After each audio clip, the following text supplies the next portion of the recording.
ಜಿಲ್ಲಾ ಆರೋಗ್ಯ ಮತ್ತು ಕುಟುಂಬ ಕಲ್ಯಾಣ ಇಲಾಖೆ ಸಮುದಾಯ ಆರೋಗ್ಯ ಕೇಂದ್ರ ಇದರ ವತಿಯಿಂದ ಇಂದು ಕಡಬ ಪೇಟೆಯಾದ್ಯಂತ ಕೊರೋನಾ ಜಾಗೃತಿ ಜಾಥಾ ನಡೆಯಿತು।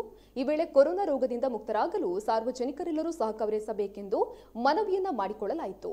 ಈ ಸಂದರ್ಭದಲ್ಲಿ ಕಡಬ ಸಮುದಾಯ ಆರೋಗ್ಯ ಕೇಂದ್ರದ ವೈದ್ಯಾಧಿಕಾರಿ ಡಾಕ್ಟರ್ ಸುಚಿತ್ರಾ ರಾವ್, ಕಡಬ ತಾಲೂಕು ಉಪ ತಹಶೀಲ್ದಾರ್ ಕೆಟಿ ಮನೋಹರ್, ಕಡಬ ಪಟ್ಟಣ ಪಂಚಾಯತ್ನ ಮುಖ್ಯಾಧಿಕಾರಿ ಅರುಣ್ ಕೆ, ಕಡಬ ಸಮುದಾಯ ಆರೋಗ್ಯ ಕೇಂದ್ರದ ಆರೋಗ್ಯ ಸಹಾಯಕಿಯರು ಹಾಗೂ ಆಶಾ ಕಾರ್ಯಕರ್ತೆಯರು ಸೇರಿದಂತೆ ಅನೇಕ ಜನ ಜಾಥಾದಲ್ಲಿ ಪಾಲ್ಗೊಂಡಿದ್ದರು।